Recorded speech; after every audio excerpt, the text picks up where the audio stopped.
Okay, hello everybody. The whopping three people that are watching this right now.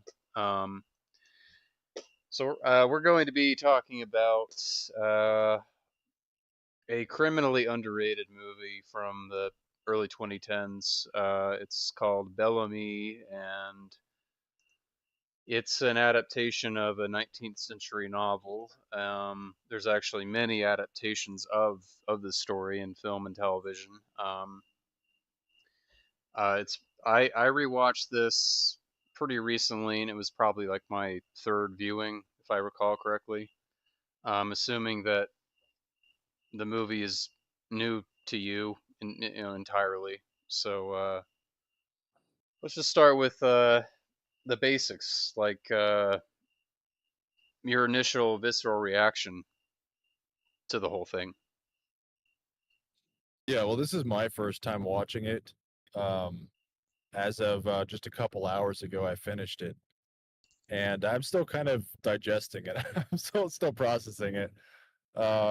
My initial reactions were this was very interesting. It did draw me in. It kept my attention the entire time. The acting was very good. The characters were all very interesting. Um, I don't have much negative to say about it. It did make me feel things like I was emotionally invested in what was going on.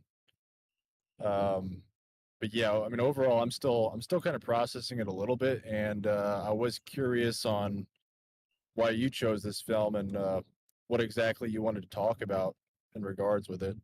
Oh, I chose it because, I mean, really for a number of reasons. I'm a sucker for period pieces. I'm a sucker for costume dramas. I'm a sucker for um, the old world within Western society. Just something about that setting is very appealing to me. But I, perhaps maybe above most, what really um, draws me in, I suppose, um, is how it's like kind of like an inverse of a traditional hero's arc. Um, Instead of him becoming heroic, of course, or perhaps virtuous or enlightened, we actually see the main guy become a scoundrel, very icy, um, cruel, dismissive. Um, by the end of the picture, can you really say he's um, a nice guy? No, not really. But that's kind of the point. I Stories like that are very rich. They're intriguing. Um, when you're watching a seemingly neutral or potentially good person become uh, a wicked person, a corrupted person, you could look at like the Godfather films or the Brian De Palma adaptation of Scarface. Like that. Something about that that that outline, that skeleton of storytelling is like it never gets old. It can be like you can take that story and apply it in so many different ways, it seems. Because if you think about it rationally, just within cinema alone, that kind of story has been told so many times. I don't know if you've seen the film Libertine starring Johnny Depp, but that has like a very similar air or premise around it, or the film Valmont, directed by Milos Forman. Um, Something like the picture Dorian Gray, which is a black and white film from the 40s or 50s, if I recall correctly. It has to do with people who, a man who is seemingly um, full of some kind of potential, to be a good guy, going the opposite direction, but it's not necessarily done, like with glee or anything like that. And I, I really love this the scene in the final act of this movie that we watched, where we get a glimpse of real humanity from Robert Pattinson's character when he's talking about how traumatized he is from being poor, from watching his dad be a wagey who would pray to God and cope about being given a nicer life after he dies. And, he's obviously, this is like a person who's not of aristocratic stock, at all. And he doesn't really have talent. And he has to, he really within the context of the story, 19th century France, he really does have to resort to these unsavory acts in order to elevate himself and gain social status. So it's like this morally complex caper. He's really not a good guy.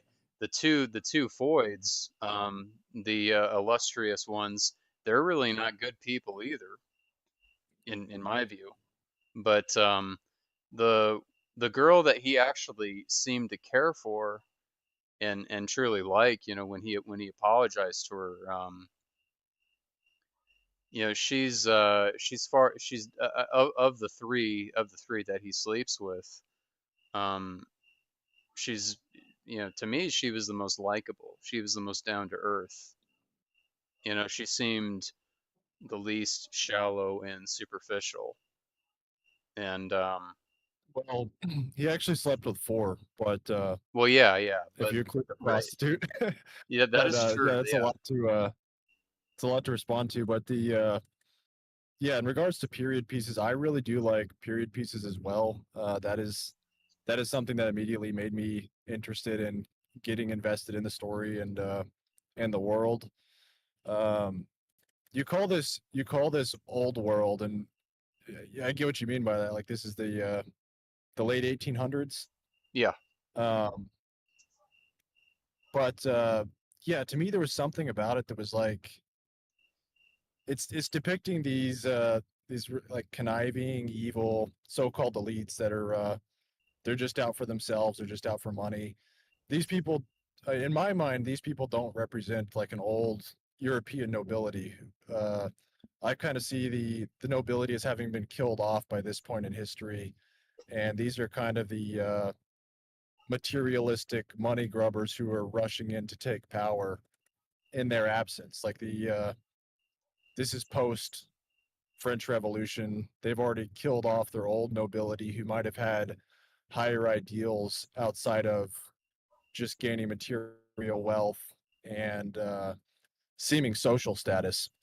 So yeah, to me the whole scene, the whole social scene was very grimy, and these people did not they're not very appealing. These did not seem like true nobles. These seemed like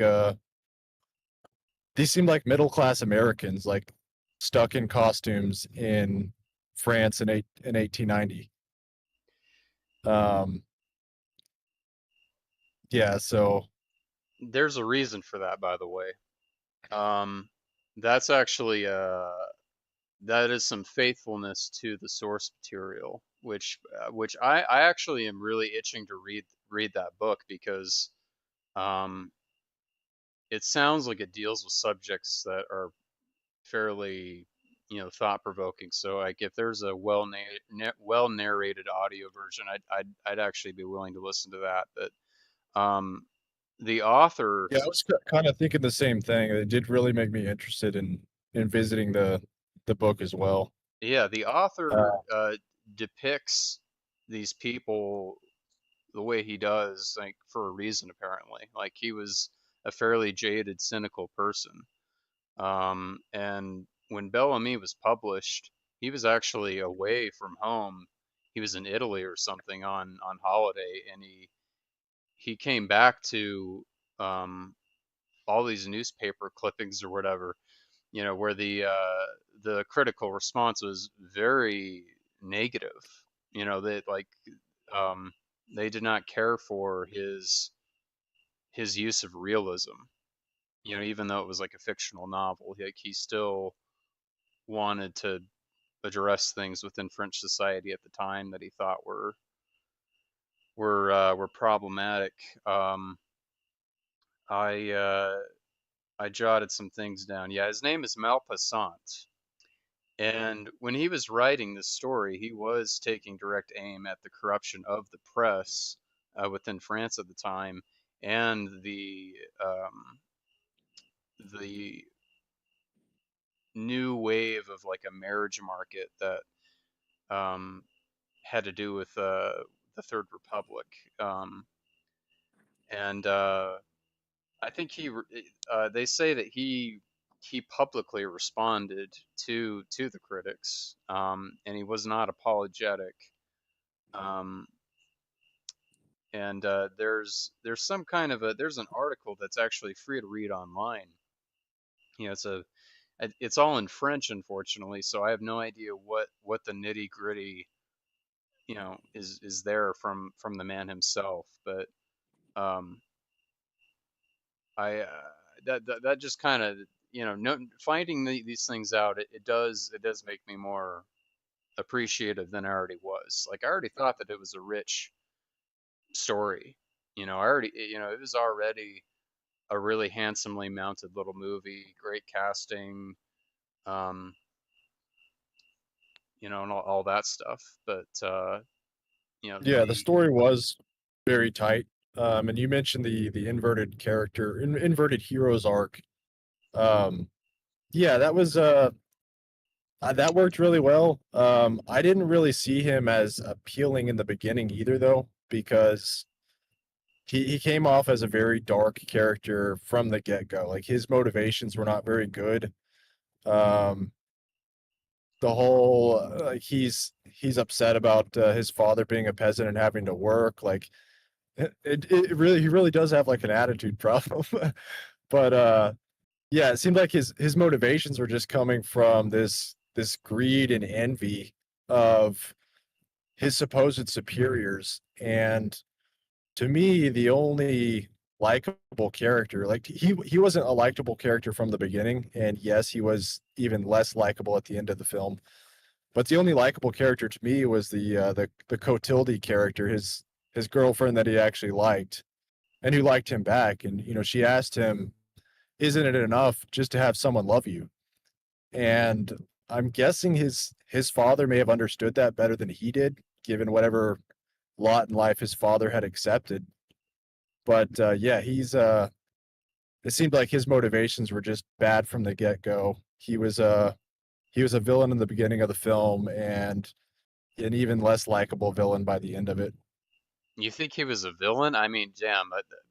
I remember the first time watching, my read on him was that he wasn't a villain. I got the impression that the filmmakers were making him a bit ambiguous and seemingly neutral because, he goes to the social event. Um, he's obviously not a happy individual, but at that point in the film, there's no reason for the viewer to assume that he's going to resort to like these underhanded tactics. Um, It's not his tactics that I'm criticizing, it's the motivations and his mindset. So that the very first shot, the opening shot, he's standing on the outside of this window looking in and he's seeing people that he's envious of. So this is entirely driven by envy, which is, one of the seven deadly sins, which he should know at that time period in France. Um, and yeah, I just don't think that's a positive emotion. So right away, it made him like an unlikable character because he's wanting something that somebody else has that he perceives as valuable. But if he had the right mindset, this might not even be something that's valuable. Like his girlfriend at the time, who was also not a good character because she's destroying her marriage to like get with him on the side. Uh, but she's recognizing, positive positive things about life outside of this wealthy social circle that they're all in. Like she's not interested in that. She just wants to have a real relationship with another human, and as a result, she's kind of shirking her duties with her husband and her child, which is also irredeemable. But Yeah, I didn't think he was appealing from the beginning. Well, I mean, I really I didn't have a strong opinion of him within the first, you know, I don't know, within the first act of the movie, more or less. Um, but like it really does at an exponential rate. Like he becomes more and more, uh, like a proper villain. Well, But he's so even after the first scene, like even before the inciting incident, which was I don't know, like 10 minutes in or something, his friend um offers him an opportunity. Like he meets up with his war buddy and he's like, "Well, come meet my wife and I for dinner tomorrow." And he says, "I don't have evening clothes." And so his friend just gives him two gold coins. And the first thing he does with one of those gold coins is he goes and wastes it on a hooker. Like that's his immediate first instinct. The second he gets a crumb of this wealth, yeah, he doesn't deserve this wealth. He doesn't know how to handle the wealth. That made him very unlikable from the beginning to me. And yeah, it only gets worse from there.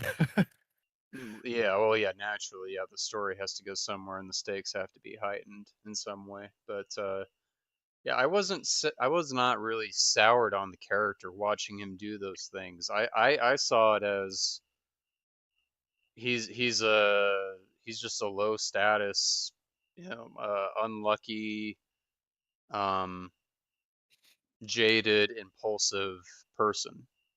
Um, you can be those things without being, repugnant, or anything like that, necessarily. But yeah, I remember my first viewing, like I was very glued to the screen. Like I just I and by the time the film ended, I remember thinking, "Wow, I wonder if this won awards." Like, because I haven't heard of this movie, and then I find out not only did it bomb, but critics really disliked it, and audiences really disliked it. The few audiences, general audiences that the film had. Um, Yeah, it's just Yeah, a this mind-blowing reaction. Just total curveball. to me it was extremely immersive. This film cannot be critiqued on its visual communication. It does that very well. Um, it really draws you in. It makes you feel like you're in a place. Um, yeah, the filmmaking to me seemed almost flawless. So I don't really have anything negative to say about that. I can only really talk negatively about the characters and some of the themes. Um, Actually, towards the end, though, he did do some positive things that did make him a little bit likable. Like he spared the guy's daughter. He was like, "I don't need to sleep with her. It was enough that people think I slept with her." Hmm. So Yeah. that was a little bit redeemable. Um, getting the police involved to catch his wife cheating, like that was a little bit redeemable because he was like actually gaining some kind of success through his own volition instead of relying on people helping him to get him where he needs to go. So that was a show of agency from his character that made him a little bit more likable. Yeah, That, that I mean, he's a like I said, it's a morally complex caper because it's not like he's not truly evil. I mean, he does these things that I would personally deem, villainous and disruptive, but there's definitely like these shades, these moments where he seems to reveal that he's really not he's not a bad person per se. He's just doing things that are, if that makes any sense. he's a bad person because he's dumb, and It's his part wife of called him it. out on that, and then Yeah. uh, Uma Thurman just like telling him off. That was a good scene. It was. Her, yeah, her character is very convincing. So is his. So he's kind of like this dumb like empty-headed puppy dog character that's just being used and pushed around and mocked by everyone around him. And yeah, it was I like that scene where he got told off. Yeah, it was pretty electric. Like when the emotions spike in this film, like it's really uh it's fairly intense, even though it's just a person on screen yelling at another person. Like there's some real venom and bite and passion, in those scenes. Yeah, if there's a point in the film where the filmmakers want you to know that he's a villain, it was the church scene. I don't know if you remember, but when he's trying to seduce the guy's wife in the church, um, his hair is like fall in such a way, and with the lighting, which I'm assuming was very intentional, that it looks like a pair of horns. It looks like he kind of has these devil horns in that dramatic lighting, dramatically candle lit scene. Do you remember that? Oh yeah, yeah, I loved it. It was awesome. Did you see the devil horns that were placed there with the lighting? I mean, that was my. I didn't actually notice that on the first viewing. I noticed that on the most recent viewing. I remember thinking to myself, "Hey, that kind of feels like intentional with, the lighting and whatever." Yeah, and it's in the dialogue too, where she's like, "You're trying to seduce me in a church. Like this is inappropriate." And it's clear that he's like in her mind, he's this demon that's approaching her, and then he's visually shown to be a like a visible demon with the horns. Yeah, yeah. It's a thoughtfully crafted film. I mean, just down to the locations and costumes, lighting, color. You know, the two directors who typically aren't really they don't really work in motion pictures, but like it's a strikingly well made adaptation. But even if it is abridged, even if there's various plot points that are removed for the sake of runtime or whatever, but the film's focus really just seems to be the human stuff between the guy and the three women, which is really cinematic in of itself. I feel like that suffices when you're, making a movie like this. Yeah. Do you think this kind of character, this scenario, could do you think this is likely to have happened in 1890s France, or is he just a stand-in for the cultural critique of the author? That's a good question. I mean, in theory, it would have been possible if there was like a younger, good-looking, scheming man who was driven by um, his low status and envy, then in theory, something like that could have happened. Um, it would have been risky for such an individual to attempt it, but uh, as far as I know, the book is just it's not based on like a an actual event or an actual person. It just it from what I could find, the guy was an already established author, and he was like a socially aware person, and he was just critical of um, things like the state, the economy, um, the reformed version of marriage within France at the time, the politics surrounding that, and he wanted to write a story where those things are the backdrop, but he wanted to tell, like I don't know if I can call it a human tragedy story. It's not really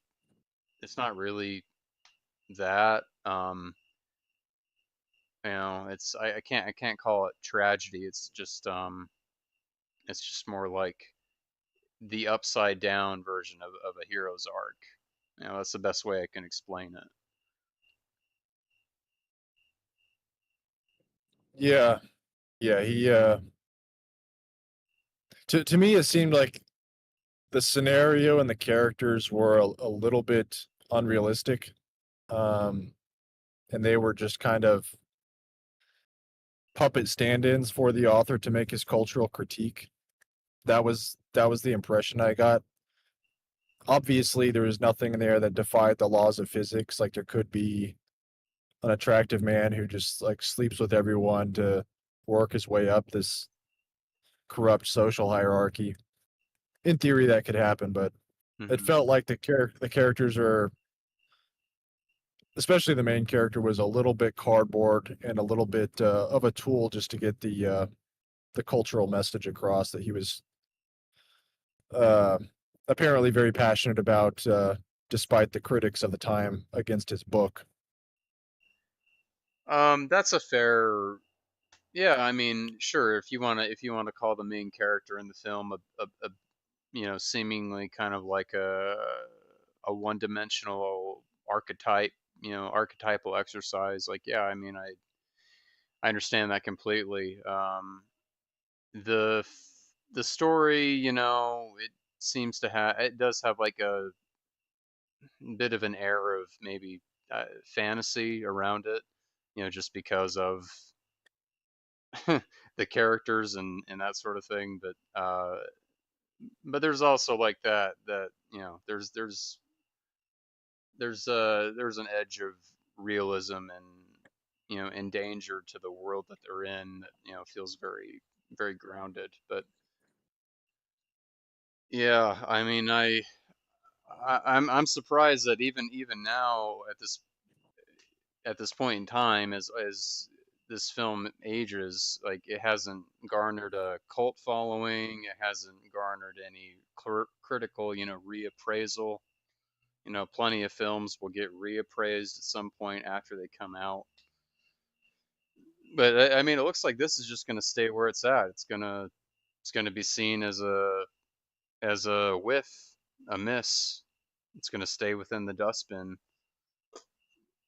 from what I can tell, which is unfortunate because it's, I mean, vastly more interesting than the majority of slop being served up to general audiences in 2012, which is when it came out. Yeah, this definitely was not a whiff, especially on the filmmaker's part. If to me, it felt like flawless execution. Really, the only critiques or whatever I'm having towards it is really towards the source material. If it was faithfully told, uh,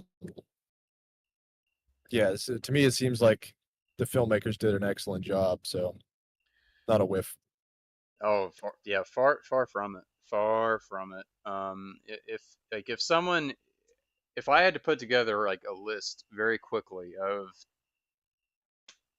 I don't know, 10, 20 introductory, satisfactory period piece costume dramas, this would be a shoe in, like an immediate shoe in. Like, I think quite highly of the movie, obviously. Yeah, this reminded me of that other French period piece. I forget the name of it, but it's about the Irish guy who like pretends to be a general. You know what I'm talking about? Who stars in that? Do you remember? No, I'm completely blanking on all the names. I can't remember the name of it.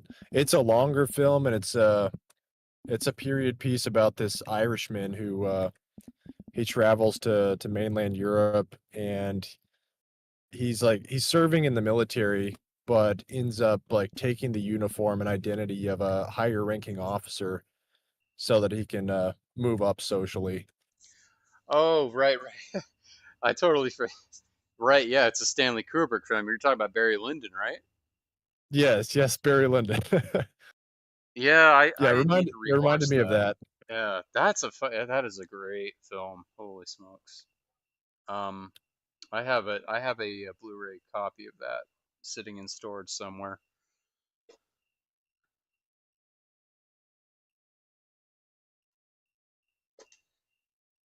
Yeah, I really love that film. I mean, if Barry Lyndon was less popular or didn't get the praise that like if it was in a similar position that Bellamy was in, I perhaps would have picked Barry Lyndon.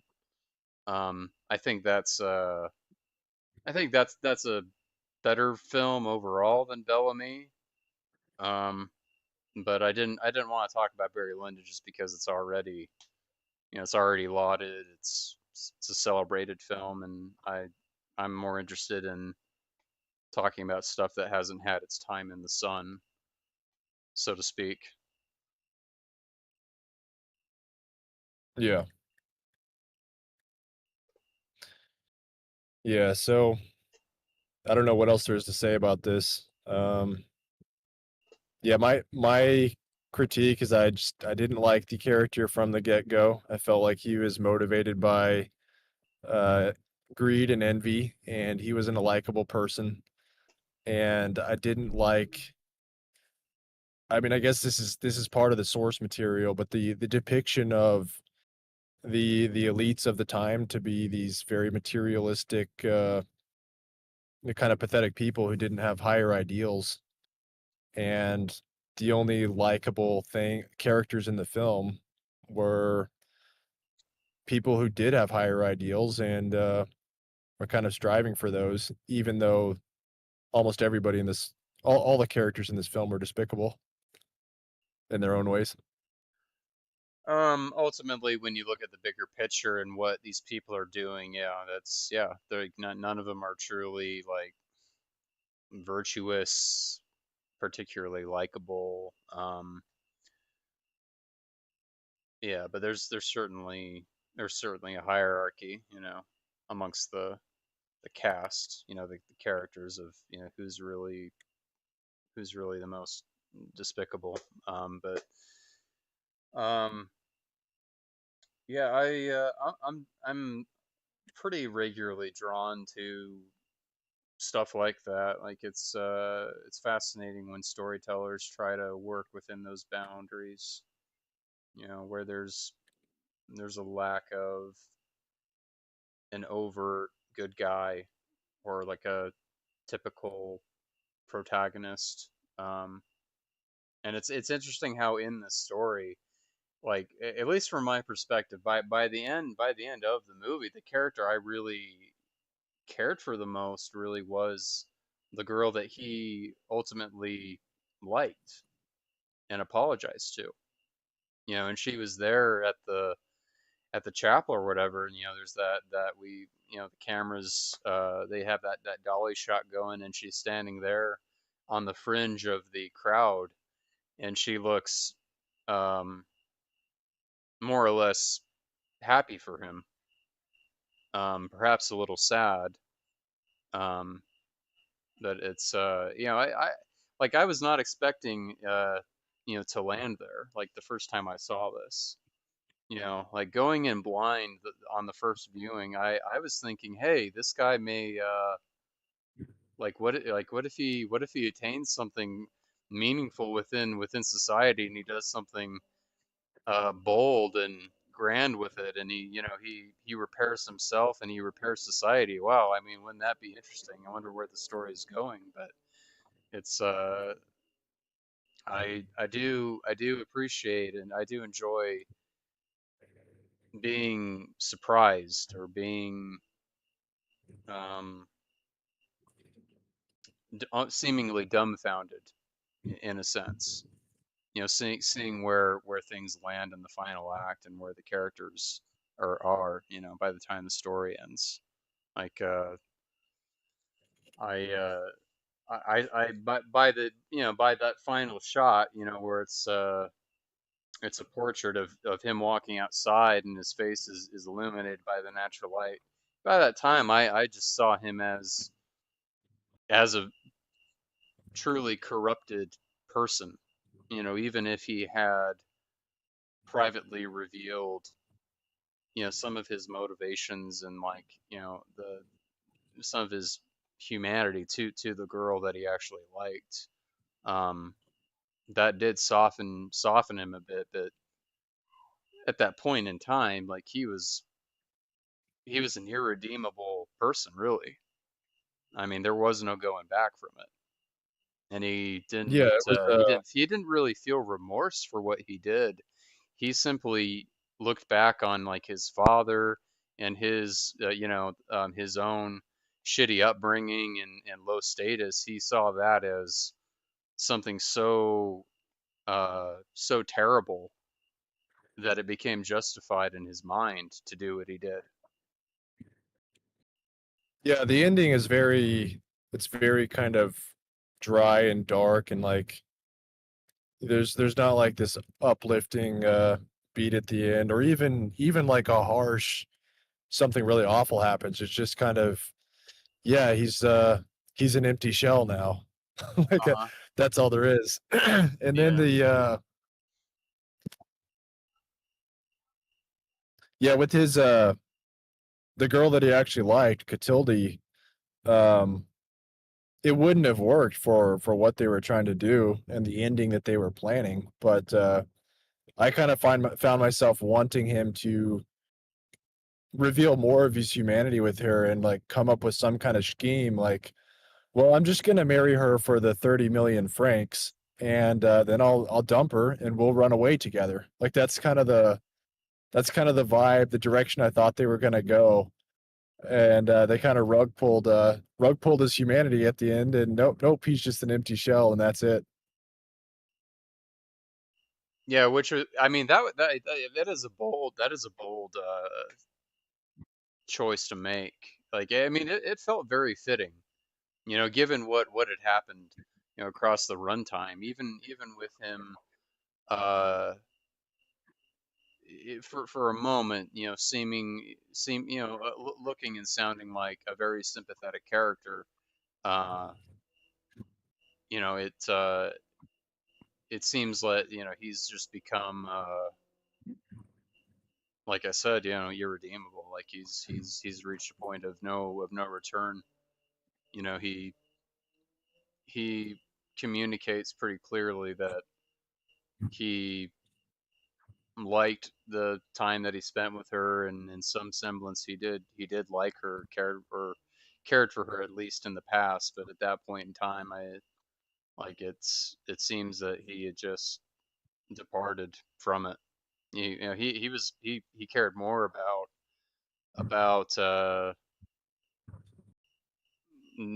these other things, like the status and the wealth and the all that stuff that ultimately mattered more to him than genuine desire. Um, which is I mean that's a pretty compelling place to go.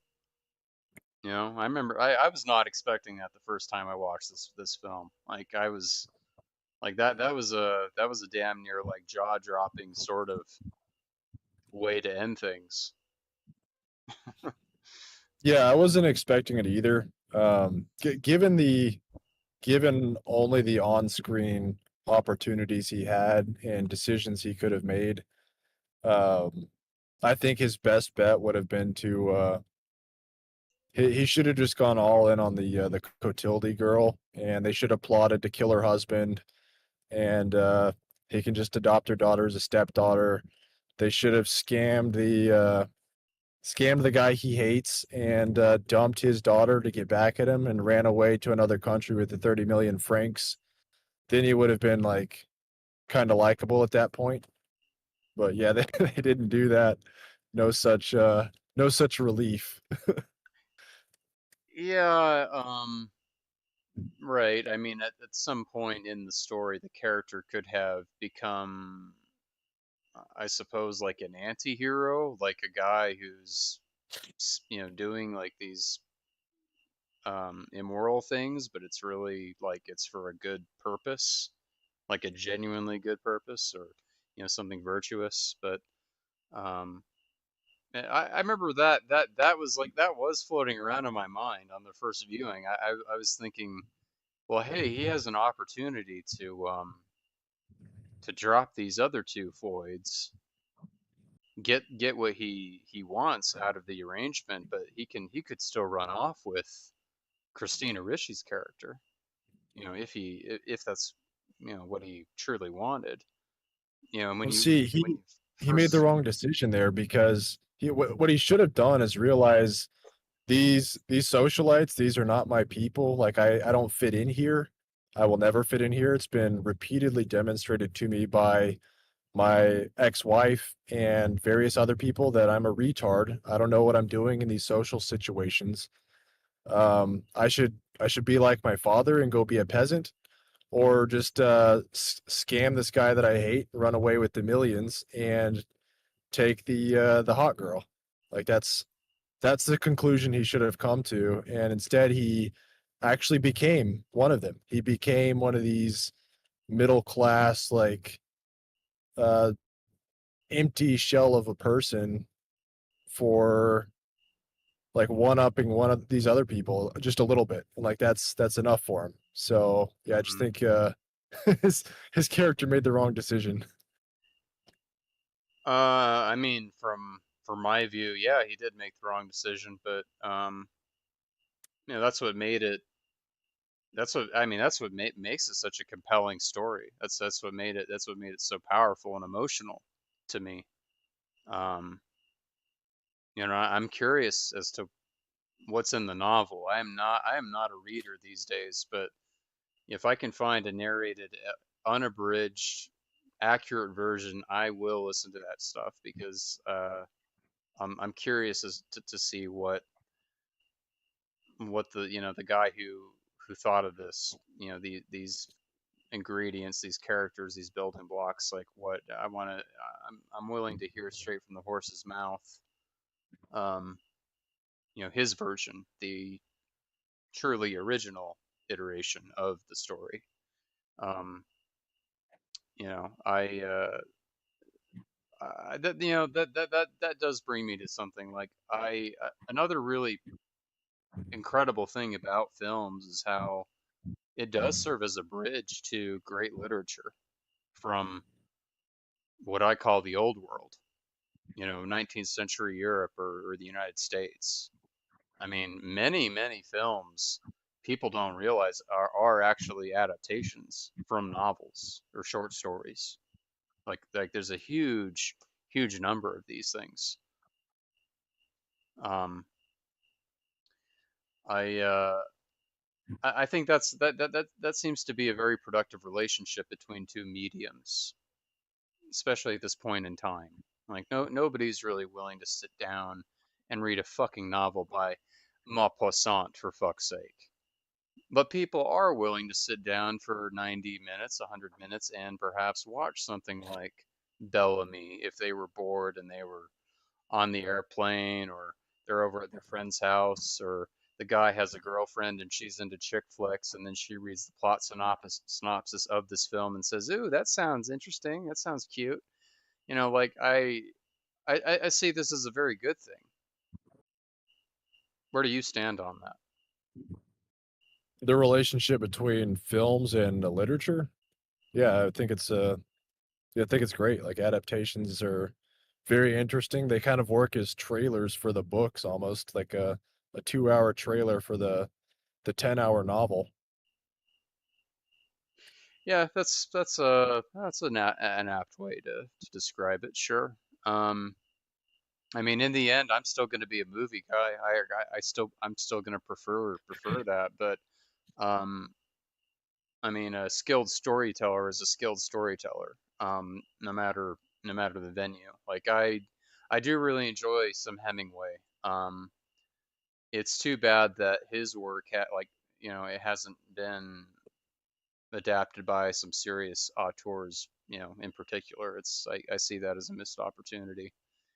But yeah, one thing that drives me nuts though is the wave of people who are introduced to a work or a story through a book, and then an adaptation of said book does occur, and then they complain about the film and they say, well, it's bad because this detail from the story is missing, or it lacked all of this dialogue, or it lacked, they completely omitted this entire plot device. I think those people are complete idiots, and they're really not helping matters, and they're really deft. Like they're daft and they're missing the points. Um, adapting Yeah, it's not the filmmaker's job to do exactly what the author did. It's their job to give their own take on the story. Yeah, there's creative license. It doesn't even make sense. Like these fucking morons who love Harry Potter so much, but then they want to say those films are truly poor because they're lacking this or that or the other. It's like, okay, first of all, it wouldn't really make a lot of sense to do a direct one-to-one carbon copy of what's on the page. Second of all, their argument is retarded because a book is a book and a movie is a movie. It just goes without saying. These are radically different formats. And when you're working within the studio system, you're going to have to meet certain things, like there's a limited budget, there's a limited amount of time to work on the movie. It can't be too long, you know, there's limitations, obviously. Yet these people, these bookworm people, these facts seem utterly lost on them, and I don't understand that. I don't know what these people are thinking. Well, it could be that they see themselves as these like dedicated fans of a certain book or series of books, and they don't want the film to bring in the normies into their special interest or hobby. Oh, so it's a form of gatekeeping, you think? It could be that could be what's going on with a lot of the hate towards adaptations, because if they loved whatever book or series they were into and they genuinely wanted to share it with people, then having a film adaptation is a great way to get in new people into their fandom or what have you. But if they're gatekeeping and they don't want new people to come in, they want it to be this special niche thing that only they're into. That could be what's going on. I suppose, I haven't, when I only, at a certain, within a certain chapter of my life, was I like a voracious reader of fiction, like I really, really liked C.S. Lewis's work, um, stuff like that, like I was into like fantastical stuff, and that just spoke to me a lot at, age 10, 11, 12 for some reason, and then I kind of grew out of it randomly, um, by like seventh, eighth grade. Um, but I, I'm not sure what to make of these reactionaries. Like I have zero problem with them preferring the book and feeling like there's something more appropriate there, or like that's the true version compared to what's being depicted in the film. Like I don't really care about having a preference, but what does bother me is when people want to dismantle and trivialize the work of a filmmaker for illegitimate reasons, which, in my view, is what these people do. They make these really, really shallow, quite frankly, just dumb arguments. And I like my two counters are pretty strong, and I haven't really encountered a compelling response to those two things, which is, I'll repeat that for anyone who missed it earlier. Uh, a one-to-one carbon copy front to back would be pointless, and two, movies and books are radically different formats, obviously, right off rip. So it makes no sense for Yeah, I someone mean, who critiquing a film adaptation for leaving something out is silly. Like that shouldn't be your complaint with a film adaptation. oh yeah, it's just like it's you got to be a special kind of dense to think that you're pulling a legitimate gotcha on the filmmakers. Like but I honestly expect better from the bookworm crowd.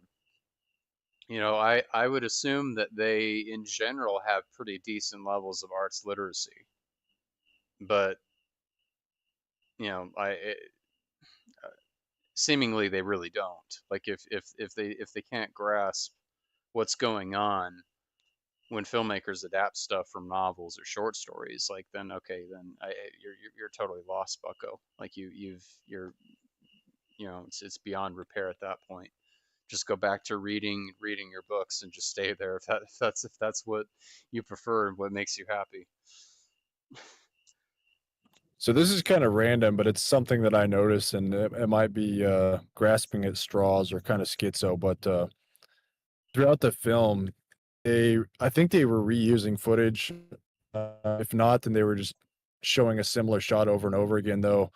But the scene where he's in his shitty apartment and there's like a roach. There's a roach that's crawling towards him, Hmm. and this gets reused every time he's thinking about his poverty and his miserable existence and how he doesn't want to be poor. um, yeah, so you see that roach over and over again. And I'm sure this wasn't the case in the source material, which I'm assuming was written in French, but in the English film retelling, I thought it was fitting that the guy who ends up sleeping with his wife, his name is La Roche. Uh-huh. Yeah, that's right. We're cool that he has a repeated issue with roaches coming towards him. Yeah, yeah. Yeah, I mean, I don't know what I don't know what La Roche means in French, but if it means something like cockroach, that would be very fitting. it would be. I mean, I don't know what it means. I'm curious now that you bring it up.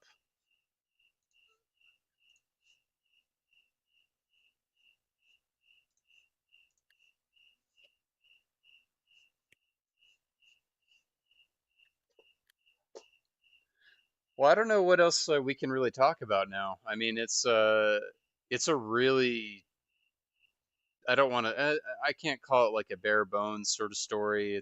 I mean, but it is pretty simple stuff. But it's also fairly powerful. Like it's got emotion. Um, it's compelling. It doesn't evaporate from the mind quickly after you've seen it for the first time. It genuinely does surprise the viewer. But yeah, I'm glad that I could introduce this to you.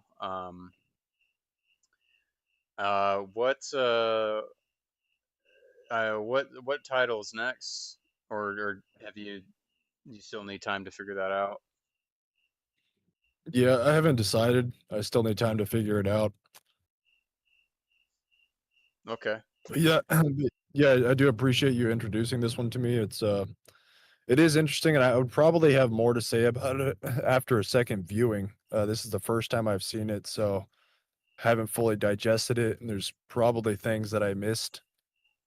So yeah, I would be up for talking about it again later, just off stream or whatever. But yeah, it's something that's worth rewatching, and I definitely prefer a well executed simple story. Like, I mean, you called this simple. There was some complexity to it, but that's much better than having something that's just very complicated with lots of weaving threads and done poorly. So Hmm. it's kind of, in my mind, it's the equivalent of like a small square footage home that's built properly versus a McMansion that's built out of sticks.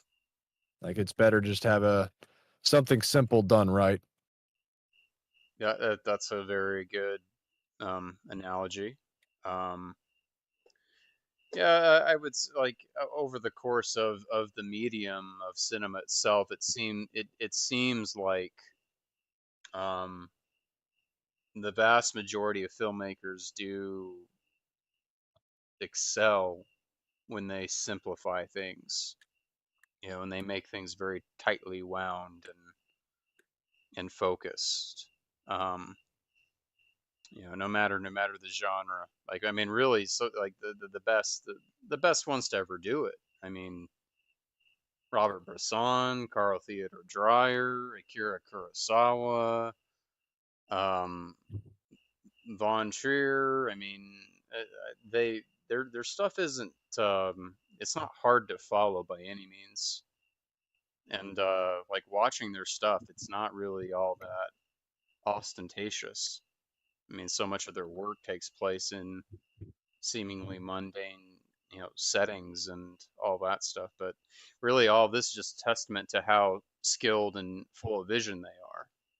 The fact that they can tell such a story with these things. People need to get this nonsense out of their mind that to make a competent film, you need X amount of money, X amount of staff, working on it, special effects, whatever idiotic presupposition people have in their mind, and that's something I've noticed over the years. Even cinephiles, well, so-called cinephiles, seem to think that for any movie to be truly competent and watchable, it needs to have all of these egregious things. It's not true though. Like, some of the best to ever do it, they made wonderful movies without those requirements being met. But yeah, it was a good discussion. I love this movie. It grows on me more and more like each time I've gone back to it. I have a special place in my heart for it. Yeah, yeah, it's a good film, and I would definitely rewatch at some point. Yeah. Well, I guess we're gonna wrap it up there. Um, Goodbye, everybody. The 3, 4, 5 people